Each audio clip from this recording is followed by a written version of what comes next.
Kollywood star hero Ajit Kumar కు పెను ప్రమాదం తప్పింది. స్పెయిన్ లో జరుగుతున్న రేసింగ్ లో ఆయన కారు ప్రమాదానికి గురైంది.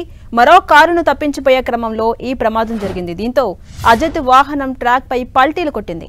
ప్రమాదం జరిగిన వెంటనే ఆయన సురక్షితంగా దాని నుంచి బయటకొచ్చారు. సిబ్బంది సైతం అప్రమత్తమయ్యారు. దీనికి సంబంధించిన వీడియోను అజిత్ రేసింగ్ టీం ఇన్స్టా వేదికగా షేర్ చేసింది. ఈ ప్రమాదంలో హీరో తప్పు ఏమీ లేదని, ఇతర కార్ల వల్లే ఈ ఘటన చోటు చేసుకుందని తెలిపింది. ప్రమాదం జరిగిన కొంత సమయానికి ఆయన బయటకొచ్చి అభిమానులతో ఫొటోస్ దిగారు. రేసు కొనసాగిస్తున్నట్టు చెప్పారు.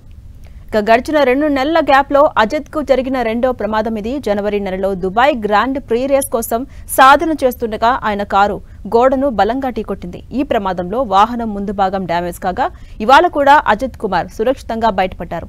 ఈ రేసింగ్ ఈవెంట్ లో ఆయన టీం విజయాన్ని అందుకుంది.